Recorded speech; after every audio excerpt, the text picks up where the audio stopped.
Hi friends, welcome back. Welcome to channel NCERT in Telugu. So ఇప్పుడు మనం next చూడబోయేది chapter 4 అనమాట. చాప్టర్ 4 ఏంటి అంటే tribals, dikus and the vision of a golden age. So బేసికల్గా ఇప్పుడు ట్రైబల్స్ అంటే ఈ చాప్టర్లో మొత్తము ఒక గిరిజనుల లైవ్లీహుడ్స్, వాళ్ళ వ్యవహారాలు ఎలా ఉంటాయి ఏంటి అనేది దాని గురించి ఉంటుంది అనమాట. సో ఈ వర్డ్స్కి మీనింగ్స్ కూడా ఈ చాప్టర్ చదివే కొద్దీ మనకి అర్థమవుతూ ఉంటుంది. సో ఫస్ట్ ఏంటంటే ఇక్కడ ఒక వ్యక్తిని పరిచయం చేసుకుందాం. ఆయన ఏంటంటే చాప్టర్లోకి వెళ్ళే ముందు మీకు ఒక విషయాలు నేను చెప్తాను. ప్లస్ కోర్స్ మేము ఎప్పుడో లాంచ్ చేసాము. ప్లస్ కోర్స్లో మీకు 11th క్లాస్కి సంబంధించిన కొన్ని ఎకానమీ, 12th క్లాస్కి సంబంధించిన economy, 11th class polity, 11th class geography textbooks ఎక్స్టెన్సివ్గా, డీటెయిల్డ్గా, చాలా క్లియర్గా చెప్పడం జరిగింది.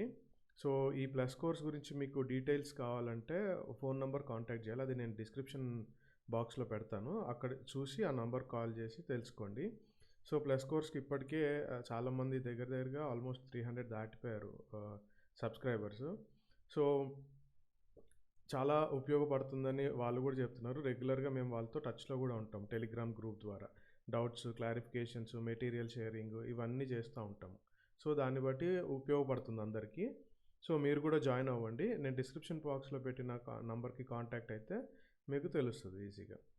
సో ఇప్పుడు ఈ చాప్టర్ విషయంకి వచ్చేటప్పటికి 1895లో ఒక వ్యక్తి, బిర్సా అనే ఒక వ్యక్తి చోటా నాగ్పూర్ ప్లాట్యూ దగ్గర, జార్ఖండ్లో చోటా నాగ్పూర్ ప్లాట్యూ రీజియన్లో తిరుగుతూ ఉండేవాడు అనమాట. సో ఈయనకి ప్రజలు ఏమనుకునే వాళ్ళంటే ఈయనకి కొన్ని అద్భుత శక్తులు ఉన్నాయి, మిరాక్యులస్ పవర్స్ ఉన్నాయి అని అనుకునేవాళ్ళు. ఆ మిరాక్యులస్ పవర్స్తో ఆయన వ్యాధుల్ని నయం చేసేసేవాడు, హీలింగ్ చేసేసేవాడని, తర్వాత పంట ఎక్కువగా 2 అంతలు 3 అంతలు పంట వచ్చేలాగా చేసేవాడని ప్రజలు నమ్ముతూ ఉండేవాళ్ళు అనమాట.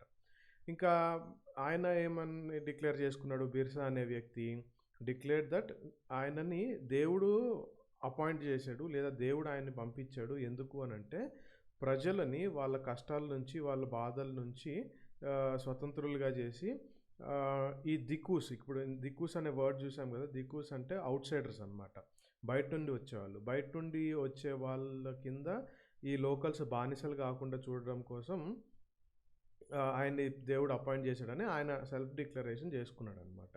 సో ఆ తర్వాత ఇంకా చాలామంది ఇంకా ఆయన్ని ఫాలో అవ్వడము, ఆయన ఒక భగవాన్లా ట్రీట్ చేయడము స్టార్ట్ చేసే ఉన్నాడు. ఎందుకంటే ఆయన ప్రాబ్లమ్ సాల్వ్ చేస్తాడనమాట.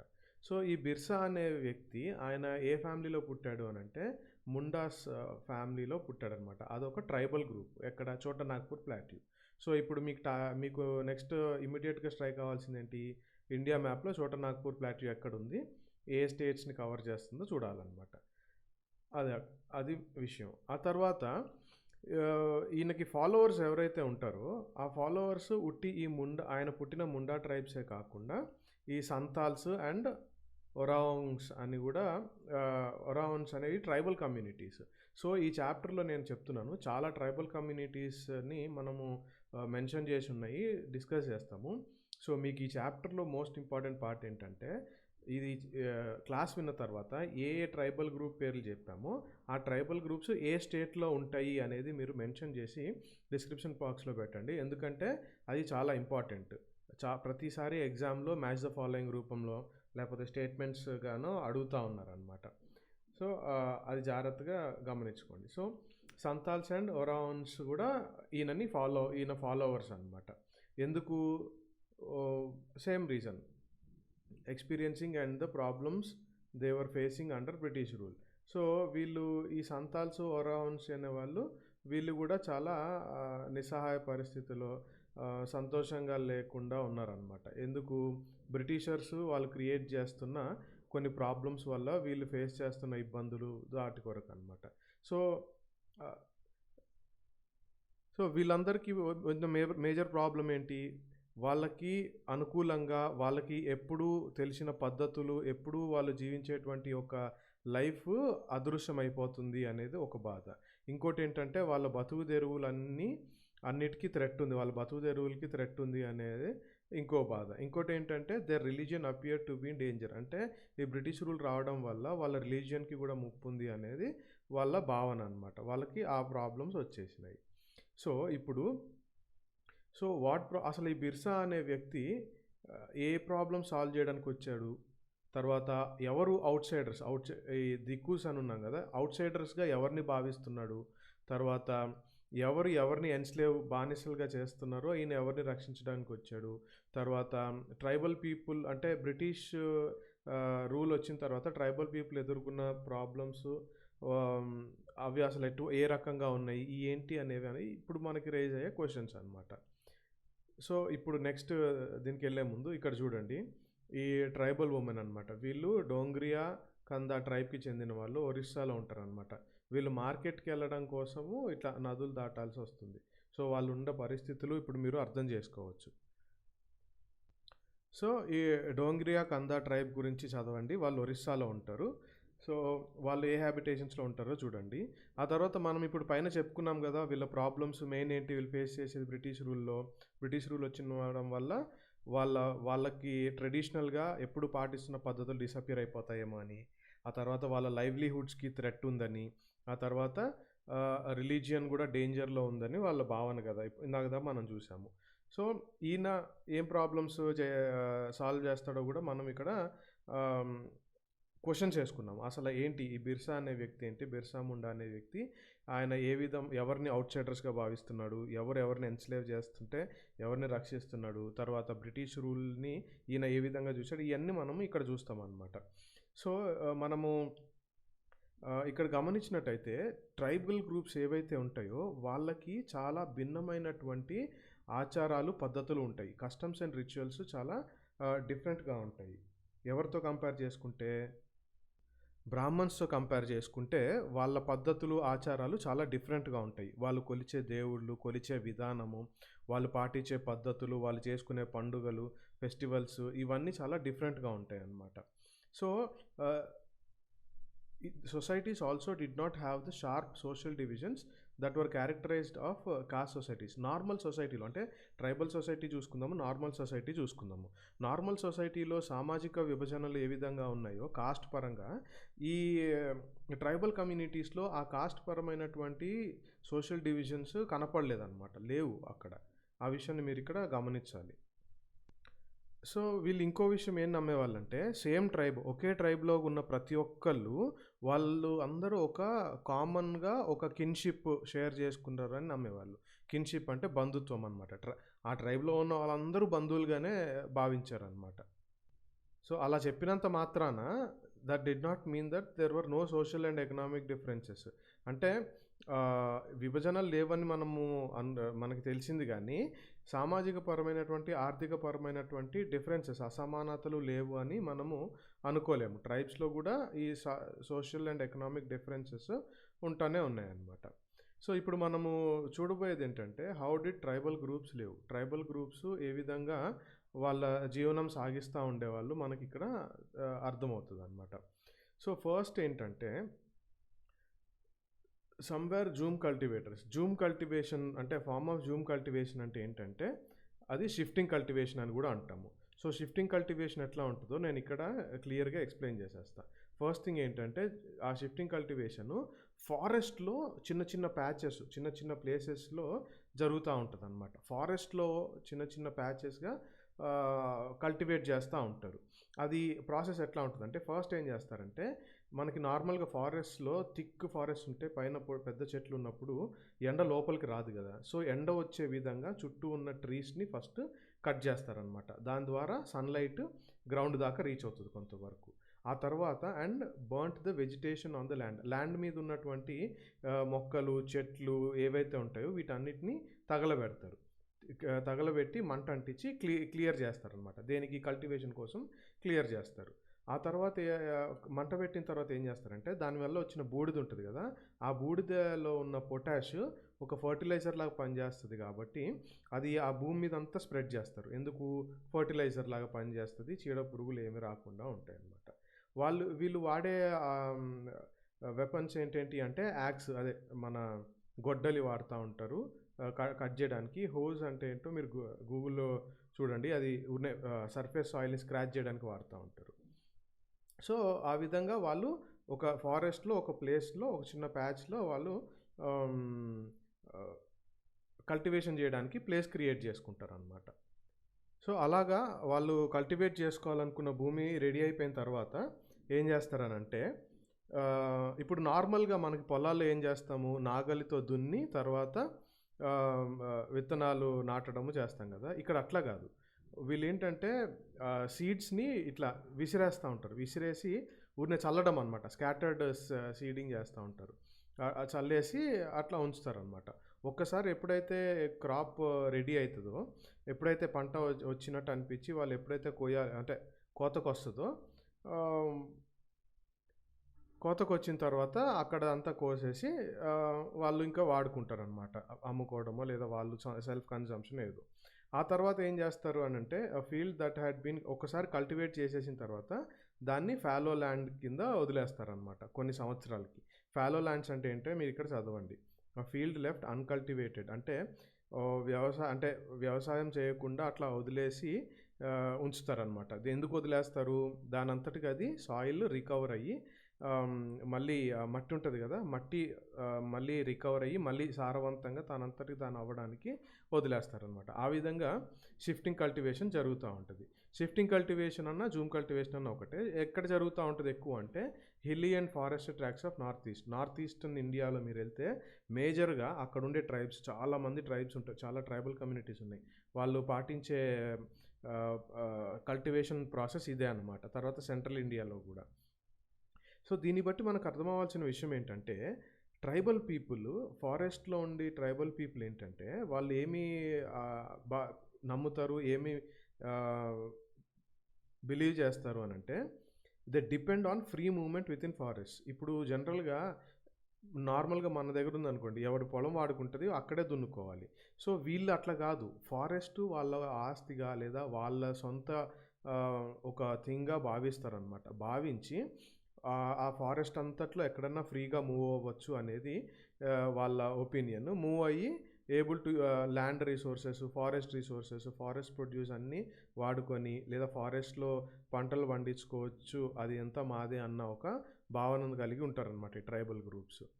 సో ఇప్పటిదాకా జూమ్ కల్టివేషన్ గురించి ట్రైబల్ ఏరియాస్ మీరు గుర్తుపెట్టుకోవాలి. ఇది ఎక్కువ నార్త్ ఈస్టర్న్ స్టేట్స్లో ఎక్కువ జరుగుతుంటుంది. కొన్ని హిమాలయన్ ప్యాచెస్లో కూడా షిఫ్టింగ్ కల్టివేషన్ కాదు కానీ ఎక్కువ హర్డింగ్ జరుగుతూ ఉంటుంది. దాని గురించి కూడా మాట్లాడదాం. సో అది ఒక ట్రైబల్ కమ్యూనిటీ, కొన్ని ట్రైబల్ కమ్యూనిటీస్ యొక్క పద్ధతులు, ఆచారాలు, జీవన విధానం. ఇంకొంతమంది ఏం చేసేవాళ్ళంటే దేవర్ హంటర్స్ అండ్ గ్యాదరర్స్ అనమాట. సో వేటకి వెళ్ళి వేటాడి వేటాడిన తర్వాత గ్యాదర్ చేసుకొని అంతా వచ్చి వాళ్ళు తినడము, అమ్ముకోవడము అట్లా చేస్తూ ఉంటారు అనమాట. సో ఆ విధంగా హంటింగ్ అండ్ గ్యాదరింగ్ వాళ్ళ వే ఆఫ్ లైఫ్. సో కొన్ని ప్రదేశాల్లో ఏంటి అని అంటే చూడండి, యానిమల్స్ని హంట్ చేసుకుంటారు, తర్వాత ఫారెస్ట్ ప్రొడ్యూస్ని గ్యాదర్ చేసుకుంటారు అనమాట.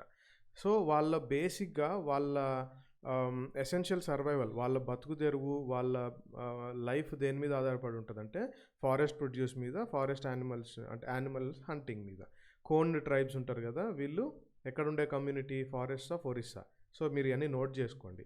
ఒరిస్సాలో కోండ్ ట్రైబ్స్ ఉంటారు.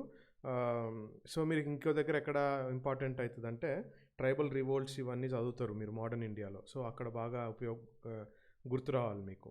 వీళ్ళు ఏం చేస్తారు అంటే కలెక్టివ్ హంట్స్ అనమాట. ఏం చేస్తారు, అందరూ సామూహికంగా వెళ్ళి హంటింగ్ చేసుకుంటారు. హంటింగ్ చేసిన తర్వాత వచ్చిన మీట్, మాంసం ఏదైతే ఉంటుందో వాళ్ళ మధ్యలో సమానంగా పంచుకుంటారు అనమాట, వాళ్ళల్లో వాళ్ళే. ఆ తర్వాత వీళ్ళు ఇంకా ఏంటి, వీళ్ళు తినేది ఫ్రూట్స్ తింటారు, forest fruits, forest leaves, forest vegetables, తర్వాత రూట్స్, వేర్లుని వండుకొని తినడము. అది వీళ్ళ బేసిక్ ఏమంటారు డయట్, ఫుడ్ పరంగా చూసుకుంటే. తర్వాత వీళ్ళు వాడే ఆయిల్ ఎక్కడి నుంచి, సాల్ అండ్ మహువా సీడ్స్ ఉంటాయి. సో వీటి నుంచి వచ్చే ఆయిల్. సో ఇప్పుడు మీకు ఇంకో క్వశ్చన్ ఏంటంటే సాల్ అండ్ మహువా ఏ టైప్ ఆఫ్ ఫారెస్ట్స్లో అవైలబుల్ ఉంటాయి? ఎవర్ గ్రీన్ ఫారెస్టా, సెమీ ఎవర్ గ్రీన్ ఫారెస్టా, మాయిస్ట్ ఫారెస్టా, టెంపరేట్ ఫారెస్ట్? అది మీరు నోట్ చేసి అది కూడా డిస్క్రిప్షన్ పోర్షన్లో పెట్టండి. ఆ తర్వాత వీళ్ళు ఏం చేస్తారంటే మెడిసినల్ పర్పస్కి ఫారెస్ట్‌లో దొరికే కొన్ని ష్రబ్స్, హెర్బ్స్ ఉంటాయన్నమాట. అవి కొన్ని ఫారెస్ట్ హెర్బ్స్, ష్రబ్స్ ఇప్పటికీ మన మెడిసిన్స్ మ్యానుఫ్యాక్చరింగ్‌లో గూడా వాడతారనమాట. చాలా వాటికి మెడిసినల్ పర్పసెస్, మెడిసినల్ క్వాలిటీస్ ఉంటాయి గాబట్టి అవే వాడుతా ఉంటారు. ఆ తర్వాత కొన్ని ప్రొడ్యూస్ ఏం జేస్తారంటే లోకల్ మార్కెట్స్‌లో అమ్ముకుంటారనమాట వాళ్ళు అందరూ. సో, ఈ విధంగా ఆహ్, ఇంకో సెట్ ఆఫ్ ట్రైబల్ కమ్యూనిటీస్.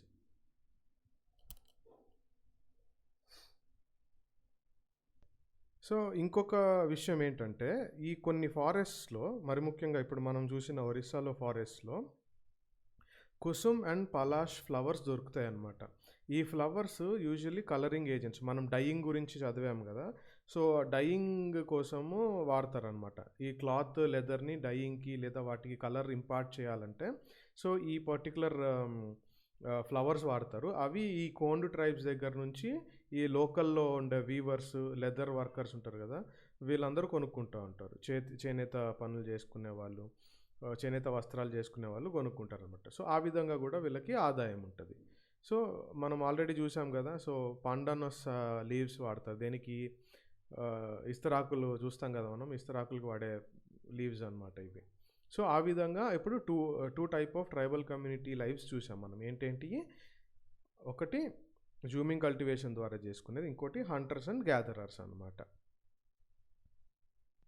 ఇంకొక విధం ఏం చేసేవాళ్ళంటే వీళ్ళు they exchange goods, barter system అని చదివి ఉంటారు కదా మీరు ఎకనామీలో. వీళ్ళు పండించినవి వేరే వాళ్ళకి అవసరం ఉండి, వేరే వాళ్ళు పండించినవి వీళ్ళకి అవసరం ఉంటే ఎక్స్చేంజ్ చేసుకుంటూ ఉంటారు. లేదా కొన్నిసార్లు కొంత ఆదాయంకి, డబ్బులకి కూడా కొనుక్కుంటూ ఉంటారనమాట. ఆ తర్వాత ఇంకేం చేసేవాళ్ళు, కొన్ని ఆడ్ జాబ్స్ చేసేవాళ్ళు అనమాట. ఎట్లా క్యారింగ్ లోడ్స్, బరువులు ఎత్తడము, తర్వాత రోడ్ కన్స్ట్రక్షన్స్‌లో లేబరర్స్‌గా చేయడము, తర్వాత ఫార్మ్ లేబరర్స్ పొలం పనులకెళ్ళడము, తర్వాత ఇంకా అలాంటి చిన్న చిన్న ఆడ్ జాబ్స్ చేసుకుంటా ఉండేవాళ్ళు. ఎప్పుడైతే వీళ్ళకి ఈ ఫారెస్ట్ ప్రొడ్యూస్ తగ్గిపోతుంది అని అనిపించినప్పుడు, వీళ్ళకి ఫారెస్ట్ ప్రొడ్యూస్ మీద ఎక్కువ ఇంకా ఆధారపడలేము, ఏం దొరకట్లేదు అన్నప్పుడు వీళ్ళు అక్కడే తిరిగి లేబరర్స్‌గా జాయిన్ అవుతా ఉండేవాళ్ళు. అంటే లేబర్ వర్క్ కోసము తిరుగుతూ ఉండేవాళ్ళనమాట. సో, ఇప్పుడు ఇంకొక కమ్యూనిటీ పేరు వచ్చింది ఇక్కడ, బైగాస్. మీరు ఇక్కడ చూసినట్టయితే ఈ మ్యాప్‌ని మీరు ఇక గుర్తుపెట్టుకోవాలి, అంతే, ఏం లేదు. ఏ కంట్రీ మొత్తంలో ఏ స్టేట్‌లో ఏ ట్రైబల్ కమ్యూనిటీ ఉంటదో మీరు రెగ్యులర్‌గా ఎవ్రీడే రివైజ్ చేసుకుంటా ఉంటే మీకు అర్థమైపోద్ది క్లియర్‌గా. సో, దాన్ని బట్టి మీకు ఈజీగా గుర్తుంటాయి ఎగ్జామ్‌లో ఆన్సర్ చేయడానికి గానీ, ఆన్సర్ రైటింగ్‌లో గానీ ఆ విధంగా. సో, వీళ్ళు ఏంటంటే ఈ బైగాస్ అనేవాళ్ళు సెంట్రల్ ఇండియాలో వీళ్ళు వేరే వాళ్ళకి పని చేయడానికి నిరాకరించేవాళ్ళు. ఎందుకు అనంటే వాళ్ళకి వాళ్ళు ఓహ్! ఏమంటారు, ఆహ్, అడవి బిడ్డల్లాగా భావించేవాళ్ళనమాట. People of the forest. Forest మాది.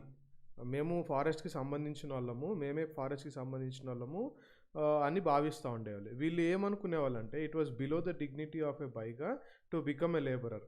అంటే ఆహ్, ఒక లేబరర్ ఎవరైనా బైగా కమ్యూనిటీ నుంచి ఎవరైనా వ్యక్తి వేరే లేబరర్‌గా జాయిన్ అయితే అతని గౌరవం పోగొట్టుకున్నట్టుగా భావిస్తా ఉండేవాళ్ళనమాట. ఆహ్, తర్వాత ఏంటంటే ట్రైబల్ గ్రూప్స్ ఉంటాయి కదా! Tribal groups often needed to buy and sell. కొన్ని సార్లు వాళ్ళు అమ్ముకోవాల్సొచ్చేది. కొన్ని సార్లు ఏమన్నా వస్తువులు కొనుక్కోవాల్సొచ్చేదనమాట. సో, ఎప్పుడన్నా ఈ అమ్ముకోవడము, కొనుక్కోవడం ఈ ప్రక్రియలో వాళ్ళు కొంతవరకు ఈ గూడ్స్‌ని ఇప్పుడు ఫారెస్ట్‌లో ప్రొడ్యూస్ మీద డిపెండ్ అవుతారు, ఓకే. కానీ అన్నిటికీ ఫారెస్ట్ ప్రొడ్యూస్ మీద ఆధారపడలేరు కదా! కొంచెం బయట కమ్యూనిటీ మీద కూడా ఆధారపడాల్సొస్తది కాబట్టి ఈ కొనడం, అమ్మడము ఆహ్, వాళ్ళకి అవసరమైంది. సో, అప్పుడు ఆహ్, వీళ్ళకి దానికి డబ్బులు అవసరం కాబట్టి, సో, లోకల్‌లో ఉండే ట్రేడర్స్ అండ్ మనీ లెండర్స్ మీద కొంతవరకు వీళ్ళు పడాల్సిన పరిస్థితి వచ్చిందనమాట. వాణిజ్యం చేసుకునే వాళ్ళు ట్రేడర్స్ మీద, డబ్బుల కోసం మనీ లెండర్స్ మీద ఆధారపడాల్సి వచ్చేదనమాట. ఈ ట్రేడర్స్, మనీ లెండర్స్ ఏం చేసేవాళ్ళు ఇప్పుడు మనం అర్థం చేసుకుందాము. సో, ఈ ట్రేడర్స్ ఏం చేసేవాళ్ళంటే sold goods at high prices. అధిక ధరలకి వాళ్ళు తెచ్చిన గూడ్స్‌ని అమ్మేవాళ్ళు. తర్వాత మనీ లెండర్స్ ఏం చేసేవాళ్ళు, వాళ్ళు లోన్స్ ఇచ్చేవాళ్ళు. అంటే అప్పులు ఇచ్చేవాళ్ళనమాట. దేనికి? ఇప్పుడు ఈ ట్రేడర్స్ తెచ్చిన వస్తువులు కొనుక్కోవడానికి డబ్బులు అవసరం కదా! ఆ డబ్బులు మనీ లెండర్స్ అప్పులుగా ఇచ్చేవాళ్ళు. దేనికి? వీళ్ళు పెట్టే హై ప్రైసెస్‌ని రీచ్ అవ్వాలనంటే డబ్బులు అప్పు తెచ్చుకోవాలొచ్చేది కదా! సో, ఆ క్యాష్ కోసమని అప్పు తెచ్చుకునేవాళ్ళు. సో, మనీ లెండర్స్ ఇంకా ఏం చేశారు? ఇంట్రెస్ట్‌ని బాగా ఎక్కువ వడ్డీకి ఇచ్చేవాళ్ళనమాట డబ్బులు. అంటే ఇక్కడ 2 రకాల వీళ్ళు బాధపడ్డారు. ఎక్కువ ధరలకి కొంటున్నారు. డబ్బులు అప్పు తీసుకొని ఎక్కువ వడ్డీ కడుతున్నారు. సో, ఆ విధంగా వీళ్ళు ఎఫెక్ట్ అయ్యారనమాట బాగా. ఇంకా ట్రైబల్స్‌కి ఇదంతా చూసేటప్పటికి వాళ్ళ మైండ్ సెట్ ఎట్లయిపోయిందంటే, ఈ మార్కెట్, కామర్స్ అంటే ఇప్పుడు కొనడము, అమ్మడము, తర్వాత వస్తువుల్ని ట్రేడింగ్ చేయడము, ఇవన్నీ చూసేటప్పటికి వాళ్ళకి ఏమనిపించిందంటే డెట్ అంటే ఎప్పుడు ఈ మార్కెట్, కామర్స్ ఐడియా అంతా అప్పులు, పావర్టీ అంటే దారిద్ర్యం. ఇదే దీని వ్యవహారం అన్నట్టు వాళ్ళు ఆలోచించారనమాట. వాళ్ళ ఇంకా ఆ విధమైన ఒపీనియన్ వచ్చేటప్పటికి వాళ్ళు మనీ లెండర్స్‌ని, ట్రేడర్స్‌ని ఈవిల్ ఔట్‌సైడర్స్‌గా భావించారు. దిక్కూస్‌గా భావించారనమాట. ఇప్పుడు ఎవరిని దిక్కూస్‌గా భావించారని మనం పైన క్వెషన్ ఏసుకున్నాం గదా! వీళ్ళననమాట. అండ్ వాళ్ళు ఇంత దీన పరిస్థితిలో ఉండడానికి ఈ ట్రేడర్స్, మనీ లెండర్సే కారణమని అనుకున్నారనమాట. సో, నెక్స్ట్ ఇంకొక కేటగిరీ ఆఫ్ ట్రైబల్ లైవ్లీహుడ్ ఏంటి అనంటే సమ్ హర్డెడ్ యానిమల్స్ అంటే పశువుల్ని మేపడానికి తీసుకెళ్తా ఉంటారు కదా! మనం పొద్దున్నే విలేజ్ రోడ్ల మీద ట్రావెల్ చేస్తుంటే పొద్దున్నే గేదెల్ని, మేకల్ని గ్రేజింగ్‌కి తీసుకెళ్తా ఉంటారు. Hardinge animals. సో, అదనమాట ఇక్కడ. చాలా tribal groups Hardinge and rearing animals చేస్తారనమాట. దే ఆర్ పాస్టరలిస్ట్ అంటే పాస్చర్ ఇదే మన పశువుల్ని మేపడానికి తీసుకెళ్ళి ఒక ప్లేస్ నుంచి ఇంకో ప్లేస్‌కి వాటిని మేపడానికి తీసుకెళ్తా ఉంటారు కదా! సో, ఈ పరిస్థితుల్లో ఏమవుతదంటే జనరల్‌గా గేదెల్ని, షీప్, గొర్రెల్ని తీసుకెళ్తా ఉంటారు. When the grass in one place was exhausted they move to another area. So, వీళ్ళు కూడా జూమింగ్ కల్టివేషన్ పర్పస్ కోసం ఒక ప్లేస్ నుంచి ఇంకో ప్లేస్‌కి వెళ్ళేవాళ్ళు. వీళ్ళేంటంటే హర్డింగ్ అంటే మేపడం కోసము, మేత కోసము ఒక ప్లేస్ నుంచి ఇంకో ప్లేస్‌కి వెళ్తా ఉండేవాళ్ళనమాట. సో, మళ్ళీ ఇక్కడ ఆ ట్రైబల్ కమ్యూనిటీస్ చూద్దాము. వాన్ గుజ్జర్స్ ఆఫ్ పంజాబ్ హిల్స్ గుర్తుపెట్టుకోవాలి మీరు ఇవన్నీ. And Lambadis of Andhra Pradesh were cattle herders అనమాట. అంటే గేదెల్ని మేపుతా ఉండేవాళ్ళు. తర్వాత గద్దీస్ ఆఫ్ కులు వర్ షెపర్డ్స్ అంటే గొర్రెల్ని మేపుకునేవాళ్ళు అనమాట. తర్వాత Bakarwals of Kashmir reared goats మేకల్ని మేపుకునేవాళ్ళు. సో, కొన్ని ట్రైబల్ గ్రూప్స్లో హర్డింగ్ ఆఫ్ యానిమల్స్ మేజర్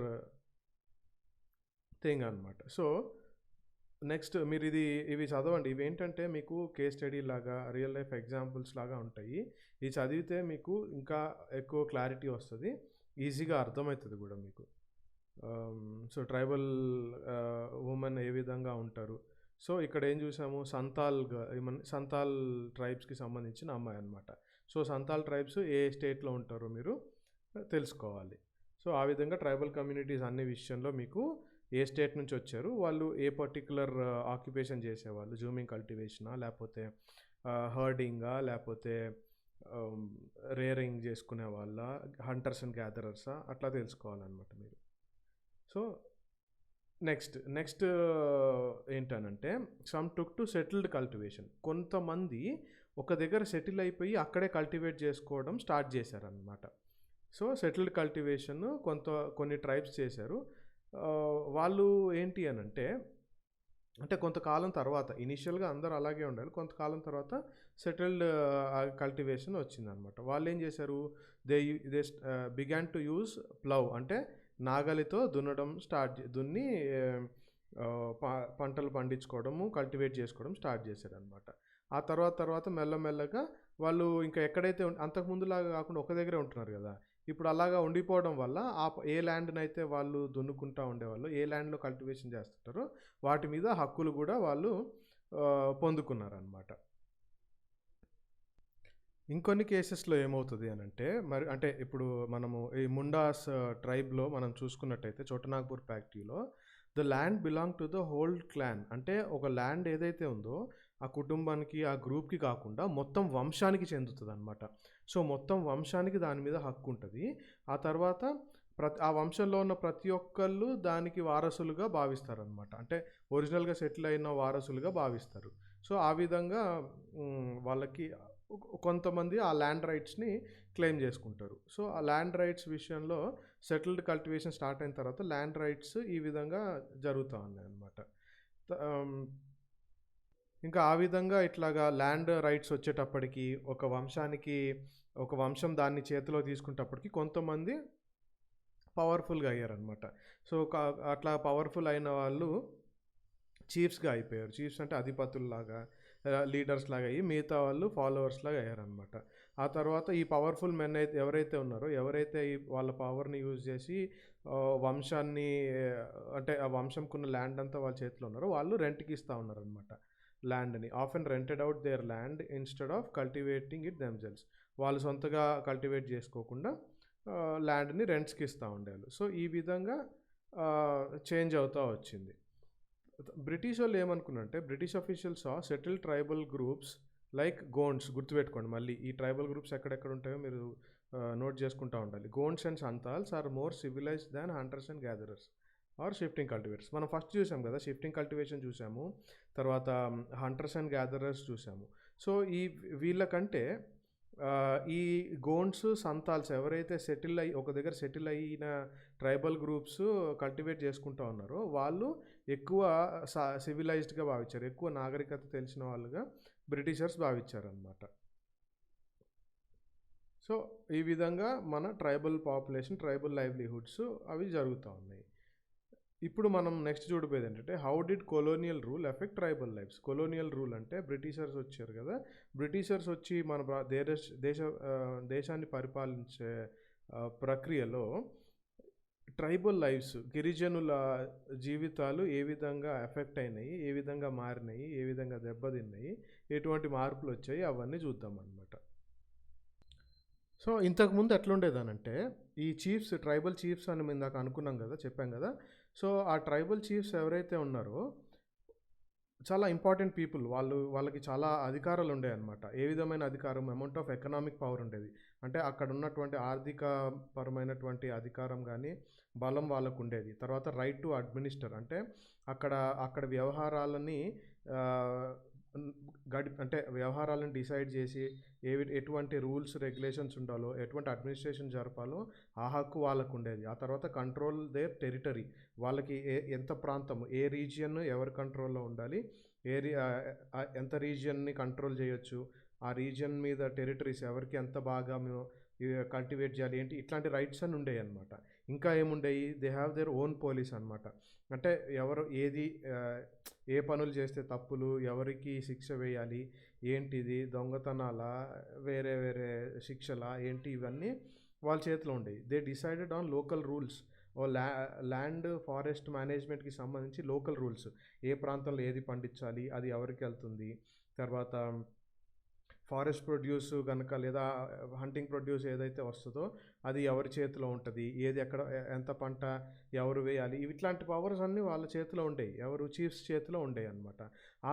కానీ తర్వాత బ్రిటిష్ రూల్ వచ్చేటప్పటికి వీళ్ళ ఫంక్షన్స్ అండ్ పవర్స్, అధికారాలు, పవర్స్ ఇవన్నీ ఏమైపోయినాయంటే మారిపోయినాయి. ట్రైబల్ చీఫ్స్కి ఉండే ఒక పవర్, అధికారాలు, బలము ఇవన్నీ మారిపోయినాయి అనమాట. ఎట్లా మారిపోయినాయి అంటే, ఈ ల్యాండ్ టైటిల్స్ ఏవైతే ఉంటాయో, అంటే భూమి మీద హక్కు, భూమి ఎవరి పేరు మీద ఉంటుందో కొన్ని క్లస్టర్ ఆఫ్ విలేజెస్ ఉంటాయి, ఒక 5-6 విలేజెస్ కలిపి, ఆ ల్యాండ్ టైటిల్స్ ఆ చీఫ్స్ చేతిలోనే ఉండేవి.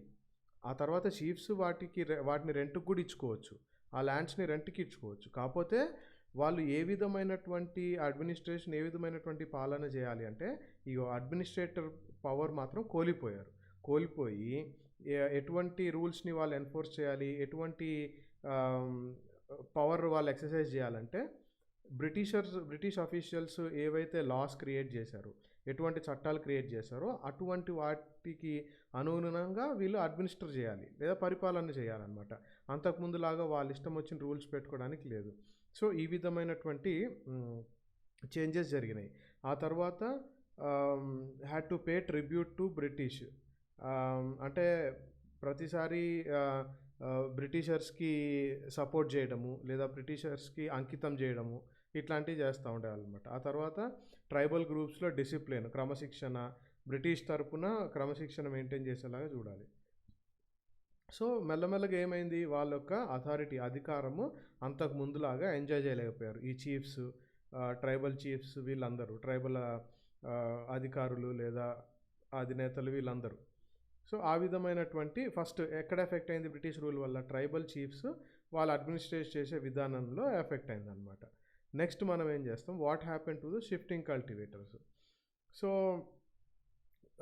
షిఫ్టింగ్ కల్టివేటర్స్ విషయంలో బ్రిటిషర్స్కి ఏమైంది అని అంటే, they are uncomfortable with that groups. వాళ్ళతో అంత కంఫర్టబుల్గా ఫీల్ కాలేదు. ఒక ప్లేస్ నుంచి ఒక దగ్గరికి వెళ్ళిపోతూ ఉంటారు ఫిక్స్డ్ హోమ్ లేకుండా అనేది వాళ్ళకి నచ్చలేదన్నమాట. సో నెక్స్ట్ వెళ్ళే ముందు, సో ఇక్కడ ఇంకొక ట్రైబల్ కమ్యూనిటీ పిక్చర్ చూసాం కదా, the long house being built, ఎవరు, నిషి ట్రైబ్స్ ఆఫ్ అరుణాచల్ ప్రదేశ్. ఇవన్నీ మీరు నోట్ చేసుకోవాలి.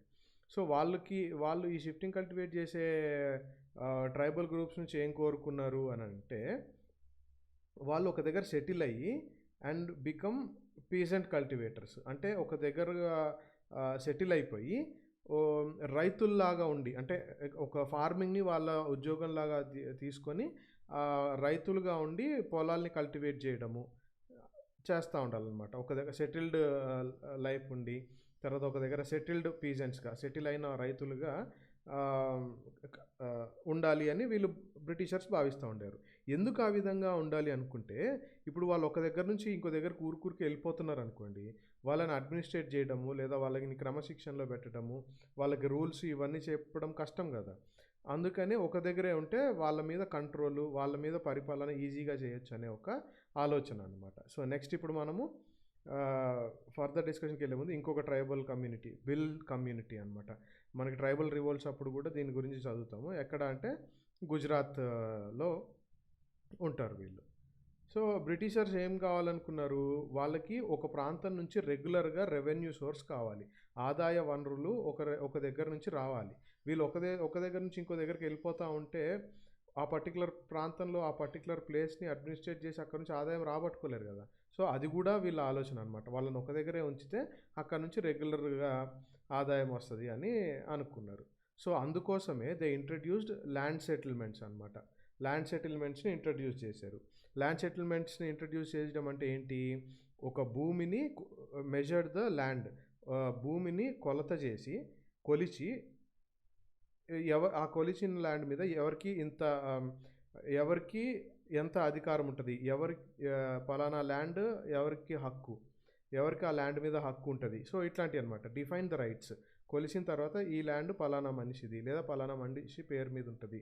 అట్లాగా ల్యాండ్ సెటిల్మెంట్స్ చేశారనమాట. అలా చేసినప్పుడు ఏమవుతుంది, ఫిక్స్డ్ ద రెవెన్యూ. అలా చేసి నీకు ఒక ఎకరం ఇస్తున్నాము కాబట్టి ఆ ఎకరాల్లో నువ్వు పండించే పంట మీద వచ్చే ఆదాయంలో ఇంత పర్సెంట్ మాకు. సో ఆ టైప్లో అనమాట. సో రెవెన్యూ డిమాండ్ని, fix the revenue demand for the state. మీరు ఎంత పండించుకున్నా ఏం చేసుకున్నా రెవెన్యూ ఇంత, ఈ భూమి మీకు అలాట్ చేసాం కాబట్టి మీరు మాకు ఇవ్వండి, రెవెన్యూ రావాలి అనేది వాళ్ళ ఒపీనియన్. అది బ్రిటిషర్స్ ఇంపోజ్ చేసిన విధానం అనమాట. కొంతమంది పీసెంట్స్ ఏమయ్యారు, కొంతమంది రైతులు, దేవర్ డిక్లేర్ ల్యాండ్ ఓనర్స్గా వాళ్ళని డిక్లేర్ చేస్తారు. ఆ తర్వాత అదర్స్ టెనెంట్స్. చాప్టర్ 2లో మీరు చూసారు కదా, టెనెంట్స్ ఏం చేసే, టెనెంట్స్ యొక్క బాధ్యత ఏంటి, they were to pay rent to the land owner. Land owner ఎవరైతే ఉంటారో ఆ ల్యాండ్ ఓనర్కి రెంట్ పే చేయాలి. ఆ రెంట్ కలెక్ట్ చేసిన ల్యాండ్ ఓనర్ ఎవరికి పే చేస్తాడు, స్టేట్కి రెవెన్యూగా పే చేస్తాడు అనమాట. సో ఆ విధంగా ఒక జూమింగ్ కల్టివేషన్ ఎక్కడో చేసుకునే వాళ్ళు ఒక దగ్గర బ్రిటిష్ రావడం వల్ల వాళ్ళ అడ్మినిస్ట్రేషన్ విధానంలో చేంజెస్ వచ్చి ఒక సెటిల్డ్ పీజెంట్స్గా, కల్టివేటర్స్గా ఉండి దాని ద్వారా వచ్చే ఆదాయాన్ని, దాని ద్వారా వచ్చే లాభమో ఆదాయమో ఏదైతే ఉంటుందో అది స్టేట్కి ఇస్తూ ఉండేవాళ్ళు.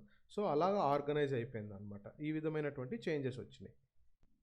సో ఆ విధమైన పాలసీ తీసుకొచ్చారు బ్రిటిషర్స్. కానీ రాను ఏమైంది అని అంటే, ఈ పర్టికులర్ జూమ్ కల్టివేటర్స్ని ఒక సెటిల్డ్ పీజెంట్స్గా చేయటము ఎక్కువ సక్సెస్ఫుల్ కాలేదన్నమాట. ఎందుకు కాలేదంటే, ఈ ఒక దగ్గర సెటిల్ అయ్యి దున్ని కల్టివేషన్ చేసుకోవడము అంత ఈజీ కాదు. ఎందుకు ఈజీ కాదంటే 2 రీజన్స్ ఉంటాయి. ఒకటి, అది డ్రై సాయిల్ ఉంటుంది. డ్రై సాయిల్ ఉండడమే కాకుండా వాటర్ స్కేర్సిటీ ఉంది. అంటే నీళ్లు సరిపడా లేవు.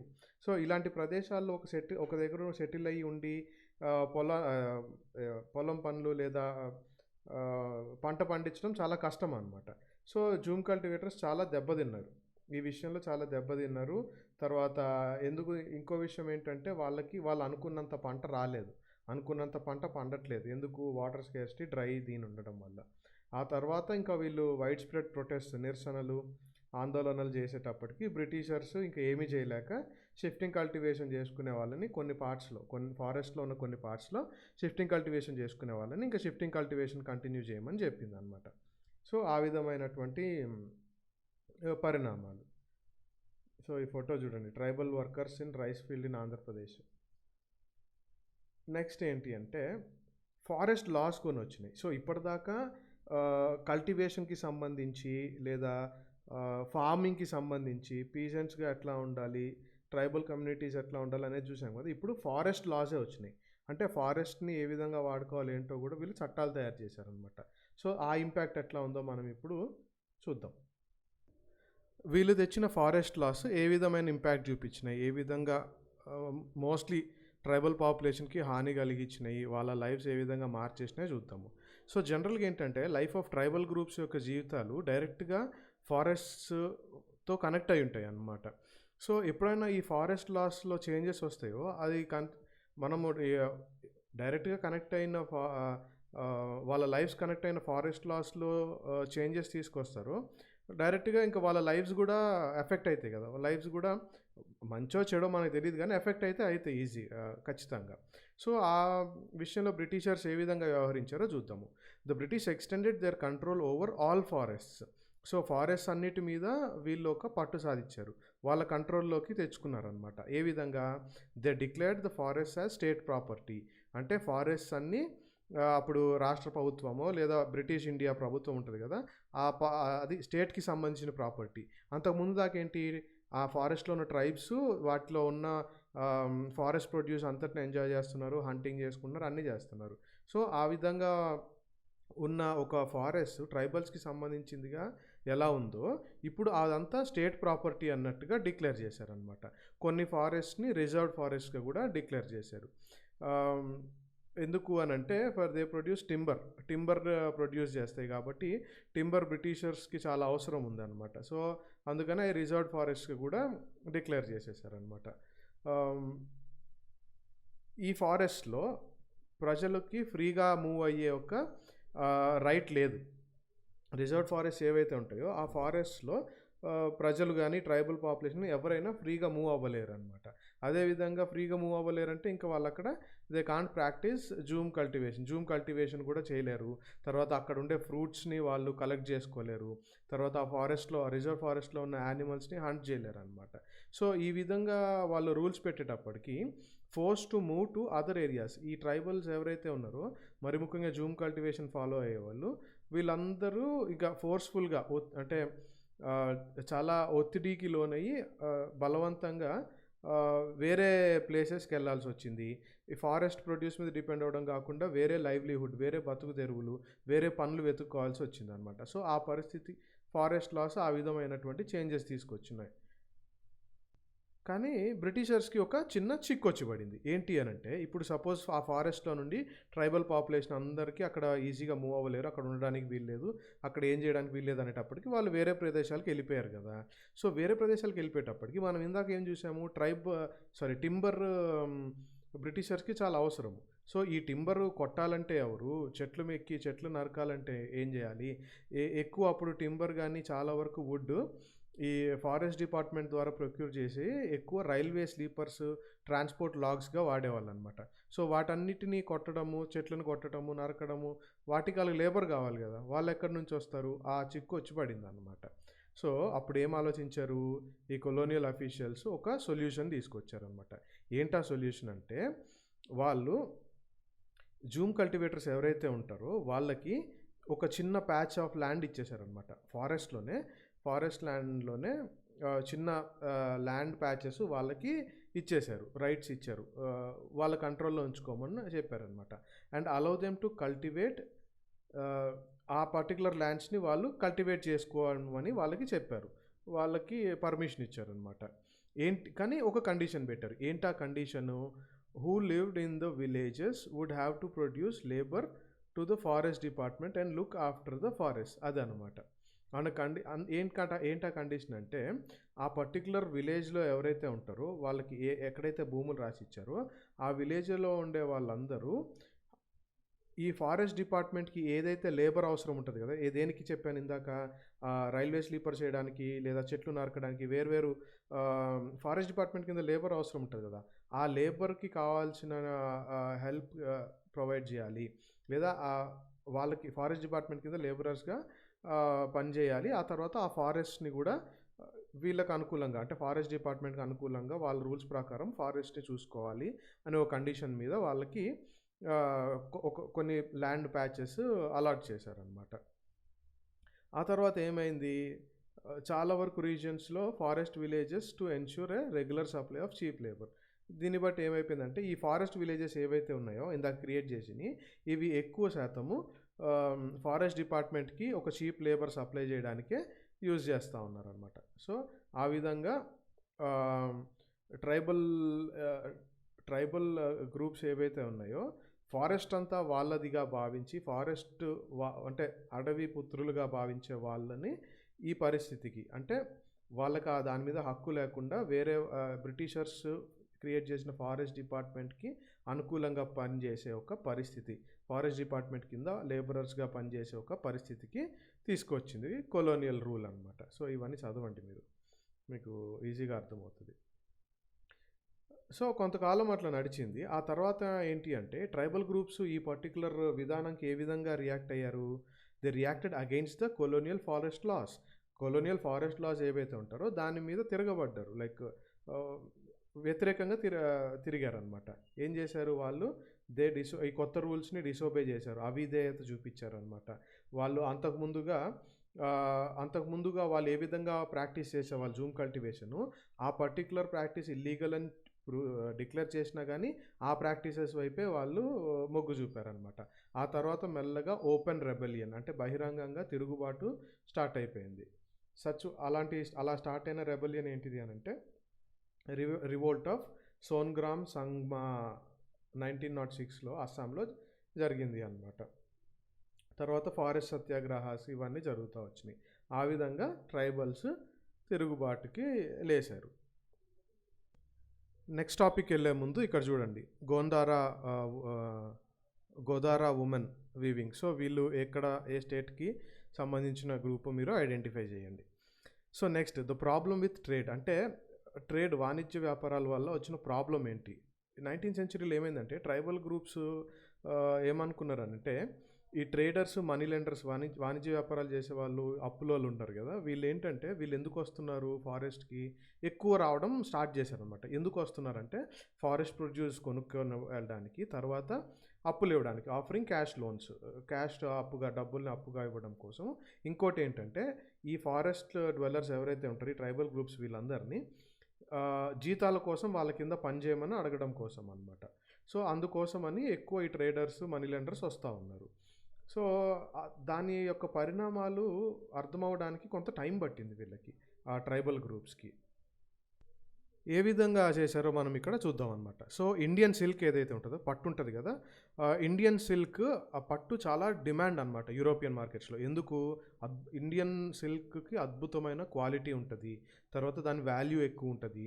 ఆ తర్వాత వాల్యూ ఎక్కువ ఉండేటప్పటికి ఏమైంది అని అంటే, ఎక్స్పోర్ట్స్ ఎక్కువ చేసేవాళ్ళు అనమాట, ఎగుమతులు ఎక్కువ చేస్తూ ఉండేవాళ్ళు.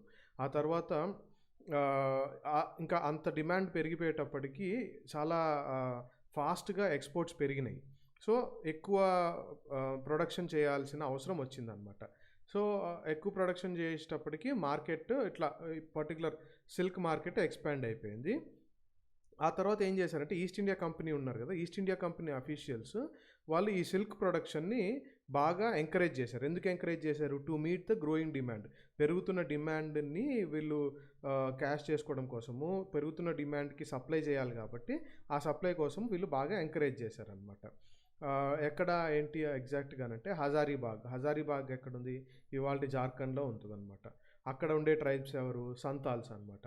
సో, ఈ సంతాల్స్ ఈ సిల్క్ కకూన్స్‌ని రేర్ చేస్తా ఉండేవాళ్ళు. అంటే పెంచుతా ఉండేవాళ్ళు. సిల్క్ కకూన్స్ అంటే పట్టు పురుగు గూడు తయారు చేసుకుంటది కదా! వాటిని కకూన్ అంటారనమాట. ఇక్కడేం జరిగింది అనంటే, ఈ సిల్క్ గ్రో చేసేవాళ్ళు ఉంటారు కదా! సంతాల్స్ అక్కడికి ఈ ట్రేడర్స్ ఏం చేసేవాళ్ళంటే, అంటే సిల్క్ ట్రేడింగ్ చేస్తా ఉంటారు కదా! సిల్క్ ట్రేడింగ్ చేసే వాళ్ళందరూ వాళ్ళ ఏజెంట్స్‌ని పంపించారు. దేనికి పంపించారు? ఏజెంట్స్‌ని పంపించి ఈ సంతాల్స్ ఎవరైతే ఈ కకూన్స్ రేర్ చేస్తున్నారో వాళ్ళ దగ్గర వాళ్ళకి లోన్స్ ఇచ్చి ఈ కకూన్స్‌ని కలెక్ట్ చేసుకురామని వాళ్ళని పంపించారనమాట. వీళ్ళు ఏంటి, ఈ గ్రోవర్స్ ఎవరైతే ఉంటారో ఈ కకూన్స్‌ని గ్రో చేసేవాళ్ళు ఉంటారు కదా! రేరింగ్ చేసేవాళ్ళు. వీళ్ళకి రూ. 3, 4కి 1000 కకూన్స్ తీసుకెళ్ళేవాళ్ళనమాట. సో, ఈ విధంగా అంటే చూడండి మీరు ఎంత తక్కువ ప్రైస్ పే చేశారో. అంత తక్కువ తీసుకెళ్ళి మూడింతలు, నాలుగింతలు, ఐదింతలు ప్రైస్‌కి అమ్ముకునేవాళ్ళనమాట. సో, ఈ మధ్యలో బాగుపడిపోయింది ఎవడు అనంటే మిడిల్ మెన్ అందరూ బాగా బాగుపడ్డారనమాట. కానీ ఈ గ్రోవర్స్ ఎవరైతే ఉన్నారో వాళ్ళకి ఎక్కువ లాభాలు రాలేదు. కానీ ఈ ఎక్స్‌పోర్టర్స్, మిడిల్ మెన్ ఎవరైతే ఈ ట్రేడ్ చేస్తా ఉన్నారో వాళ్ళు బాగా లాభపడ్డారనమాట. గ్రోవర్స్ చాలా ఎర్న్డ్ వెరీ లిటిల్, చాలా తక్కువ సంపాదించుకోగలిగారు. సో, ఇప్పుడు ఈ ట్రేడర్స్ ఎవరైతే ఉంటారో ఈ ట్రైబల్ గ్రూప్స్ అందరూ ఈ ట్రేడర్స్‌ని, ఈ మార్కెట్ అంతటిని ఒక మెయిన్ ఎనిమీగా భావించారు. దిక్కూస్ అనొచ్చు మనం ఇక్కడ వీళ్ళని. సో, ఎనిమీస్‌గా భావించి రియలైజ్ అయ్యారనమాట. సో, వీళ్ళు చేస్తున్న పని ఇట్లా ఉంది. సో, వాళ్ళ ట్రేడర్స్, మనీ లెండర్స్ పాలసీస్ అంత కరెక్ట్ కాదు అని వాళ్ళు రియలైజ్ అయ్యారు. దాని కాన్సిక్వెన్సెస్ తెలుసుకున్నారు. సో, బీహార్‌లో చోటనాగ్పూర్ ప్లాట్యూలో జరియా, రాణిగంజ్ ఈ కోల్ ఫీల్డ్స్ ఉంటాయి అక్కడ. అది తర్వాత డిస్కస్ చేద్దాము. So, the search for work. So, పని కోసం వీళ్ళు వెతుక్కుంటా వెళ్ళారు. ఎవరు వెతుక్కుంటా వెళ్ళారు? The plight of tribals who had to go far away from homes in search of work. So, అట్లాంటి పరిస్థితికి వచ్చేటప్పటికి వాళ్ళకి ఎక్కువ ఎర్నింగ్స్ లేవు, ఎక్కువ కొనుక్కోలేకపోతున్నారు. తర్వాత ఫారెస్ట్ మీద వెళ్ళి డిపెండ్ అవుదామంటే అక్కడేమో ఫారెస్ట్ లాస్ పెట్టి వీళ్ళకి అక్కడ ఫ్రీడమ్ లేకుండా చేశారు. సో, వీళ్ళు ఈ పర్టికులర్ టైంలో ఇంకా వర్క్ ఎత్తుక్కుంటా పని కోసమని వెళ్తూ ఉన్నారనమాట. సో, అదే సమయంలో ఏమైందంటే లేట్ 19th సెంచరీ లాస్ట్లో ఏమైందంటే టీ ప్లాంటేషన్స్ వచ్చేసినాయి అనమాట. టీ ప్లాంటేషన్స్ ఒకటి వచ్చేసినాయి. తర్వాత ఇప్పుడు మనం చూసాం కదా జరియా, రాణిగంజ్ మైన్స్లో కోల్ ప్రొడక్షన్ కూడా స్టార్ట్ అయిందనమాట. కోల్ మైన్స్ కూడా ఐడెంటిఫై చేసి కోల్ మైనింగ్ స్టార్ట్ చేశారు. సో, ఈ వర్క్ కోసం ఎవరైతే ఇట్లా వస్తున్నారో వాళ్ళందరినీ రిక్రూటెడ్ త్రూ కాంట్రాక్టర్స్ ద్వారా రిక్రూట్ చేశారు. సో, కాంట్రాక్టర్స్ రిక్రూట్ చేశారు కాబట్టి కాంట్రాక్టర్స్ ఏ విధంగా పే చేస్తారో మనకు అందరికీ తెలిసిన విషయమే. చాలా తక్కువ, మిజరబుల్లీ లో, అంటే ఇక మరీ దరిద్రమైన జీతాలు ఇచ్చేవాళ్ళు అనమాట. చాలా తక్కువ జీతాలు ఇచ్చేవాళ్ళు. అలాగ ఇవ్వడం వల్ల ఎందుకు అలా ఇచ్చేవాళ్ళంటే that prevented them from returning home. ఈ వర్కర్స్ ఎవరైతే ఉంటారో వాళ్ళు తిరిగి ఇళ్ళకి వెళ్ళకుండా ఉండేలాగా వీళ్ళకి తక్కువ వేసి ఇచ్చారు. అంటే వాళ్ళు రోజుకి తిండికి వాళ్ళకి వస్తే సరిపోయేటట్టు వాళ్ళకి జీతాలు ఇచ్చేవాళ్ళు అనమాట. సో, ట్రైబల్ పాపులేషన్స్ ఏ విధంగా ఎఫెక్ట్ అయినాయి, ఏ విధమైనటువంటి లైవ్లీహుడ్ చేంజెస్ వచ్చినాయి, కొలోనియల్ రూల్ వల్ల వాళ్ళ లైవ్స్ ఏ విధంగా మారినాయో మనం ఇప్పటిదాకా చూసామన్నమాట. సో, మరింత కొంచెం లోతుగా ఇప్పుడు గమనిద్దాము. సో, క్లోజర్ లుక్ ఏంటి అనంటే ట్రైబల్ గ్రూప్స్ మీరు ఇప్పుడు దాకా నేను చెప్పిందంతా ఒకసారి ఆలోచిస్తే ట్రైబల్ గ్రూప్స్ ఏ విధంగా ఒక హర్ట్ అయి ఉంటారు, ఏ విధంగా దెబ్బతిని ఉంటారు, ఏ విధమైనటువంటి మనోవేదన అనుకోవచ్చు, ఏ విధంగా వాళ్ళ లైవ్లీహుడ్స్ డిస్ట్రాయ్ చేయబడినాయో చూశారు కదా. సో, అంత దెబ్బతిని ఉన్నప్పుడు ఆబ్వియస్ రియాక్షన్ ఏంటి? రెబలియన్ అనమాట. అంటే తిరుగుబాటు against the changes in law. అంటే దేని మీద తిరుగుబాటు? వీళ్ళు బ్రిటిషర్స్ ఇంపోజ్ చేసినటువంటి కొన్ని కొత్త లాస్ని బట్టి, తర్వాత రిస్ట్రిక్షన్ ఇన్ దేర్ ప్రాక్టీసెస్, అంటే లిమిటేషన్స్ నియంత్రించేశారు కదా వీళ్ళని. వాళ్ళు అంతకుముందు ఫ్రీగా జూమ్ కల్టివేషన్ చేసి హంటింగ్ చేసుకునే వాళ్ళు, రేరింగ్ అండ్ గ్యాదరింగ్, మేపడానికి వెళ్ళేవాళ్ళు, వీళ్ళందరినీ రిస్ట్రిక్ట్ చేశారు కదా. ఆ రిస్ట్రిక్ట్ చేసే ప్రాక్టీసెస్కి అగెయిన్స్ట్గా తిరుగుబాటు చేశారనమాట. ఇంకోటి ఏ విషయము, కొత్త కొత్త ట్యాక్సెస్ తీసుకొచ్చారు.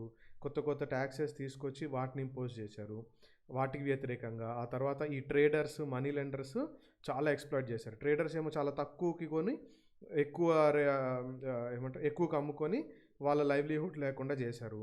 మనీ లెండర్స్ ఏమో హై రేట్స్కి వాళ్ళకి హై రేట్ ఆఫ్ ఇంట్రెస్ట్కి లోన్స్ ఇచ్చేవాళ్ళు.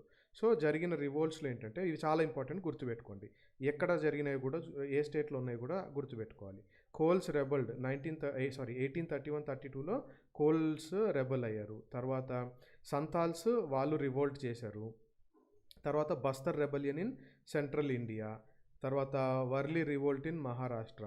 సో గుర్తుపెట్టుకోండి మీరు ఏ ప్లేసెస్లో రివోల్ట్స్ జరిగినాయి. బేసికలీ రివోల్ట్స్ జరిగినాయి లేదా కాకపోయినా ఏ ట్రైబల్ కమ్యూనిటీ ఏ స్టేట్కి సంబంధించి ఉంటుందో గుర్తుపెట్టుకోవాలన్నమాట.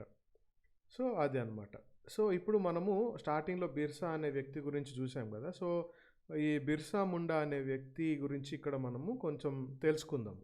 సో బిర్సా ముండా పేరు మీద ఒక ఇది ఉంది, ఒక ఎయిర్పోర్ట్ ఉంది. అది ఎక్కడ మీరు కనుక్కొని చెప్పండి. సో ఈయన ఏంటి అని అంటే, ఈయన ఎప్పుడు పుట్టాడు, 1870స్లో ఎప్పుడో పుట్టాడనమాట. ఆయన his son of poor father who grew up around forest of Bohonda forest చుట్టుపక్కల గొర్రెల్ని మేపుకుంటా తిరుగుతూ ఉండేవాడు అనమాట. సో ఇంకా ఆయన అంటే ఫ్లూట్ వాయించుకుంటా డాన్సింగ్ చేసుకుంటా ఉండేవాడు. సో వాళ్ళు దారిద్ర్యాన్ని చాలా దగ్గరగా చూసిన వాళ్ళు అనమాట. ఎట్లా అంటే వాళ్ళ ఫాదర్ ఎప్పుడు ఒక దగ్గర కాకుండా ఒక ప్లేస్ నుంచి ఇంకో ప్లేస్కి పని కోసం వెళ్తూ ఉండేవాడు.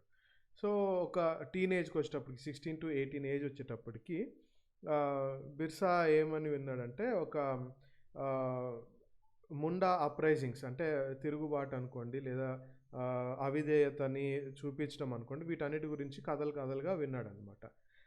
వినిన తర్వాత ఏంటంటే, saw the sirdars leaders of the community urging the people to revolt, ఆ ప్రజల్ని తిరుగుబాటు చేయమని కోరడము ఈయన విన్నాడు. సో దేనికి అగెయిన్స్ట్గా తిరగబడమన్నారు అంటే, వీళ్ళు ఎప్పుడైతే మనము ఈ ముండాస్ వాళ్ళ ఏమనుకున్నాడంటే, ఎప్పుడైతే మనము ఈ దిక్కుస్ ఎవరైతే ఎనిమీస్ ఉన్నారో, ఎవరైతే అవుట్ సైడర్స్ ఉన్నారో వాళ్ళ నుంచి ఫ్రీ అయిపోతే మనకు ఒక బంగారు యుగం స్టార్ట్ అవుతుంది. అంతకుముందు మన పితరులు ద్వారా మనకు వచ్చినటువంటి హక్కులు, కమ్యూనిటీ రైట్స్ ఇవన్నీ వస్తాయి. మనకి అంటే ఒరిజినల్గా మనమే వారసులం కాబట్టి వారసత్వ హక్కులు కూడా వస్తాయి అనేది ఆయన అనుకున్నాడు అనమాట. So fighting for their land, తర్వాత reminding people of the need to win back their kingdom. So దీనికోసము అక్కడున్న పెద్దలందరూ తిరిగి వాళ్ళ భూములు వాళ్ళు పొందుకోవడం కోసం తిరగబడ్డం అని చెప్పడం చిన్నప్పుడు ఆయన విన్నాడనమాట బిర్సా అనే వ్యక్తి. ఆ తర్వాత బిర్సా ఏం చేశాడు, he went to local missionary స్కూల్కి వెళ్ళేవాడు. అక్కడ సెర్మన్స్ వింటూ ఉంటాడు అనమాట మిషనరీ స్కూల్లో. సో అక్కడ ఏం విన్నాడంటే, ఒకవేళ పరలోకం లేదా స్వర్గంకి వెళ్ళాలి అని అనుకుంటే, కింగ్డమ్ ఆఫ్ హెవెన్, సో స్వర్గానికి వెళ్ళాలి అని అనుకుంటే రీగెయిన్ దేర్ లాస్ట్ రైట్స్, వాళ్ళు పోగొట్టుకున్నటువంటి కొన్ని హక్కులు పొందుకోవాలి అనుకుంటే ఒక మంచి క్రిస్టియన్గా ఉంటే అవి సాధ్యమవుతాయి అన్న విషయాన్ని అక్కడ విన్నాడు అనమాట. అంటే చెడ్డ ప్రాక్టీసెస్, చెడు అలవాట్లు అన్ని వదిలేసి మంచి ప్రాక్టీసెస్ చేస్తే స్వర్గంకి వెళ్తారు అనేది ఆయన అక్కడ విన్నాడు. ఆ తర్వాత ఏంటి, వైష్ణవ ప్రీచర్కి ఒక తోటి వ్యక్తిగా కూడా పెరిగాడనమాట. సో ఈ సర్కమ్స్టాన్సెస్లో పెరగడం వల్ల ఆయనకి ఒక ప్యూరిటీ అండ్ పిటీ, జాలి తర్వాత ఒక ప్యూరిటీ మీద యొక్క ఇంపార్టెన్స్ అర్థమైంది. ఈ ఐడియాస్ అన్నిటి ద్వారా ఈయన పెరగడం వల్ల వీటిని బట్టి చాలా ఇన్ఫ్లుయెన్స్ అయ్యాడనమాట. ఇన్ఫ్లుయెన్స్ అయ్యి ఆయన గోల్ పెట్టుకున్నాడంటే, రీఫార్మింగ్ ట్రైబల్ సొసైటీ, అంటే ఈ గిరిజనుల సమాజం ఏదైతే ఉంటుందో దానిలో సంస్కరణలు తీసుకురావాలి అన్నాడు అనమాట. అలా చెప్పి సంస్కరణలో భాగంగా ఏం చేశాడు, ఈ ముండాస్ అందరినీ డ్రింకింగ్ లిక్కర్ అంటే మందు తాగడాన్ని వదిలేయమని చెప్పాడు. తర్వాత ఎవరి విలేజ్ని వాళ్ళు క్లీన్గా ఉంచుకోవడం, క్లీన్ చేసుకోమని చెప్పాడు అనమాట. Stop believing in witchcraft and sorcery. Witchcraft and sorcery అంటే మంత్ర విద్యలు అనమాట. మంత్ర విద్యల మీద నమ్మకం వదిలేయమన్నాడు. సో ఇంకోటి ఏం చేశాడంటే బిర్సా ఏం చేశాడు అంటే also turned against missionaries and Hindu ల్యాండ్ లార్డ్స్కి మిషనరీస్కి వ్యతిరేకంగా తిరిగాడు. ఎందుకు అంటే he saw them as outside forces. Simple reason, బయట నుంచి వచ్చిన ఫోర్సెస్గా ఆయన భావించాడనమాట. ఇప్పుడే మనము గోల్డెన్ ఏజ్ గురించి చదువుకున్నాం కదా. సో ఇంకోటి ఏం చెప్పాడంటే 1895లో his followers to recover their glorious past, వాళ్ళకు ఉన్నటువంటి ఒక వైబ్రెంట్ పాస్ట్, వాళ్ళు గతంలో ఎలా జీవించారో ఆ విధంగా దాన్ని తిరిగి పొందుకోవాలి అన్న విషయాన్ని ఈయన బాగా నమ్మాడు, అందరికీ చెప్పాడనమాట.